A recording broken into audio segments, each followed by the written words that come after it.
Partagez vos observations avec Benoît Dutrisac par courriel. dutrisac@commercialcube.radio. Rendez-vous. C'est tout ce qu'il vous reste à faire. Rendez-vous. Des appels au génocide. Ils sont tombés sur la tête. Vous n'aurez pas mon 100 millions de dollars. Cruel, horrible, inhumain. Qu'est-ce que c'est que ça? Un politologue pas comme les autres. Loïc Tassé. Loïc, bonjour. Bonjour Benoît. Est-ce que je peux te parler des manifs juste 30 secondes puis te dire quelque chose que personne dit, qui est l'éléphant dans la pièce, là? C'est que Fadi Daguerre, il vient d'une famille libanaise. Il est né en Côte d'Ivoire. C'est un chrétien. Mais dans la culture libanaise, il y a une détestation d'Israël. Puis, je m'excuse, là, mais on a vraiment l'impression que la culture de sa famille déteint sur ses décisions à Montréal. C'est ça dont on a l'impression en ce moment. Puis, il faut le dire. Est-ce que c'est ça le problème? Parce que ça a l'air d'être ça, là, à un moment donné. Oui, je te laisse aller là-dessus, puis ça fait Fadi Daguerre de répondre. Parce que moi, je l'aime bien, là, mais je suis rendu à demander sa démission. Parce que là, ça suffit. Ça fait 1 an et demi que ça dure. Puis à Montréal, tu peux casser des vitres, tu peux tout défoncer. Puis là, les policiers ont un rôle de touristes. Puis ils se font... Hier, ils se sont fait lancer, hier puis avant-hier, des morceaux de glace. Puis essaye-toi de lancer quelque chose à un policier, voir ce qui va t'arriver. Tu vas avoir la face sur le capot, ça va prendre 15 secondes. Avec raison. Comment ça fait qu'ils n'agissent pas dans ces moments-là? Je te dis, à un moment donné, là, tu as tout éliminé, puis tu as vraiment l'impression que le chef de police de Montréal est anti-israélien, puis qui défend les gens qui ont des positions anti-israéliennes, peu importe ce qu'elles sont. Parce qu'on peut être contre Israël, hein. On peut être contre ce que fait Netanyahou. Ça, c'est... Mais attends, être en faveur du Hamas, alors là, non. Ça, c'est très, très différent. Briser des vitres, menacer des gens, etc. Ça, non. Et comme tu dis, il y a personne qui a été arrêté sous prétexte que ça entraînerait d'autres dommages. Mais là, à un moment donné, après tant d'années, après tant de temps, tu dis, non, c'est peut-être pas ça la raison. Avant-hier, il était 40. 40. Tu mets ça dans un panier à salade, là, puis tu les amènes au poste. Puis tu les niaises. Puis tu les laisses niaiser dans une cellule. Tu les laisses, tu sais, vraiment, là, ça suffit. Puis il faut rappeler, autant à Fadi Daguerre qu'à Ruba Gazal, qui paye leurs chèques? Qui sont leurs boss? Puis Ruba Gazal, là, c'est pas le peuple palestinien qui paye ton salaire, c'est les Québécois. Et Fadi Daguerre, c'est pas non plus le peuple palestinien qui paye ton salaire, c'est les Montréalais. Là, il faut ramener de l'ordre là-dedans. Mais écoute, personne n'est responsable de rien, c'est aberrant. Non, ils ont pris un parti, puis c'est le parti complètement pro-palestinien, et je dirais même anti-israélien. Ouais. Puis là, ça commence à devenir dangereux. Ça commence à paraître un peu trop. Tu peux pas faire ça. Ça manque de discernement. Ces groupes-là, là, moi, je veux leur bien, là. Je leur veux pas de mal. Tellement, là, que je suis prêt à payer pour les mettre dans un avion, puis vol direct à Gaza, puis aller régler ça sur le terrain. Mais arrêtez de nous faire chier. Comme je te dis, je pense que minimalement, là, on peut commencer à se poser des questions, étant donné ce qui se passe. Ah oui, ça malheureusement. Ça OK, j'ai M. Skeet qui nous attend dans la salle, la chic salle d'attente de Cube Radio. Trupp, M. Trump, là, question un décret à quel sujet, Loïc? Il a signé 2 décrets. Il en a signé plusieurs, mais il y en a 2 dont je veux te parler. Il les a signés hier. Le premier décret, c'est contre la Cour pénale internationale, dont les États-Unis font pas partie, dont Israël ne fait pas partie non plus. La Cour pénale internationale qui poursuit, on le sait, M. Netanyahou et son ministre de la Défense, son ancien ministre de la Défense.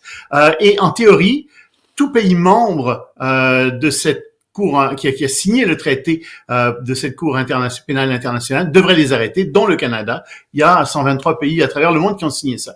Alors, les États-Unis ont presque décidé de mettre hors la loi tous les gens qui travaillent pour la Cour pénale internationale vont plus se rendre aux États-Unis, leurs familles non plus, leurs amis non plus, leurs biens vont être saisis aux États-Unis. Tout ça parce que Donald Trump n'accepte pas que Netanyahou qu'il y ait une enquête sur Netanyahou parce que il est il pourrait être accusé de génocide. Et tu vois, il y a toute cette opération de nettoyage ethnique qui se produit aussi en ce moment. Ben, pas qui se produit, mais qui risque de se produire à Gaza. Et tout ça, ça sent très mauvais. Tu sais, c'est comme taisez-vous, je le fais, puis vous n'avez pas le droit de critiquer, vous n'avez le droit de rien dire là-dessus. Un instant. Ce qui se passe là-bas, c'est très, très grave. Et ce décret-là, en fait, ça va dans le sens de, finalement, brimer la liberté d'expression aux États-Unis. L'autre décret, qui est important, c'est l'autre décret. C'est un décret, figure-toi, qui est en train d'instaurer, je te dirais, presque une censure religieuse aux États-Unis. C'est qu'il a créé une force de frappe au département de la justice pour poursuivre les personnes coupables d'activités antichrétiennes. On parle de brûler des églises, puis on parle aussi des fondamentalistes chrétiens qui sont à bord des cliniques d'avortement, tu sais, qui intimident les femmes qui veulent se faire avorter. On les a déplacées. Alors ça aussi, ce serait anti-chrétien. Alors tu dis, oui, mais qu'est-ce que vous voulez faire d'autre? Alors, cette force de frappe doit proposer des mesures d'ici une centaine de jours qui pourraient, 6 mois, je pense, qui pourraient aider à lutter contre ces activités dites anti-chrétiennes. Alors là, tu dis, oui, mais qu'est-ce que vous allez faire exactement? Est-ce que vous allez empêcher les gens de s'exprimer? Est-ce que vous allez rendre illégale toute critique contre la religion chrétienne aussi? Mais pourquoi qu'est-ce que vous êtes en train de faire? Mais pourquoi on est rendu là? Parce qu'on a permis l'autre extrémité du balancier. Parce qu'on a permis de dénigrer tout ce qui était chrétien à la faveur de commissaires sur l'islamophobie, toutes ces conneries-là. Alors, d'un extrémisme, tu crées un autre extrémisme, et là, tu pourras plus critiquer les chrétiens. C'est pas mieux, là. Non. Et il y a pire que ça encore, si je puis dire. Il vient de nommer à la Maison-Blanche un bureau sur la foi religieuse. C'est bien pour la séparation entre l'Église et l'État, qui est supposé exister aux États-Unis. Hein? Alors, il n'a pas nommé n'importe qui non plus. Il a nommé une téléévangéliste, Paula White. Et cette Paula White, sais-tu ce que c'est, sa théologie? Elle fait la promotion de la théologie de la prospérité. En d'autres termes, s'il y a des gens qui sont riches, c'est grâce à la volonté de Dieu. Ben oui. C'est tout. Parce que ce sont des gens qui sont très croyants. Alors Donald Trump, très croyant. Elon Musk, très croyant. Donc Dieu les a enrichis. Donald Trump, très croyant. Voyons donc, il est devenu croyant quand il s'est ramassé à la tête du Parti républicain. Avant ça, c'était un courageux puis un pognon de cul. Voyons donc. Non, Donald Trump, très croyant. Il est très croyant. Très, lui et Elon Musk sont des gens qui sont très croyants. C'est des grenouilles de bénitier. Avec leurs 12 épouses, tu sais, puis écoute... Il y a un moyen de payer leur pension alimentaire, eux autres. Mais donc, le problème, c'est ça. C'est que, tu vois, on est en train, aux États-Unis, d'avancer de plus en plus vers une société de censure, une société qui va empêcher les gens de critiquer Israël, de critiquer la religion chrétienne. Écoute, c'est malheureux ce qui est en train de se passer. C'est pas une bonne nouvelle. Un mot sur le Panama avant qu'on se quitte, Loïc.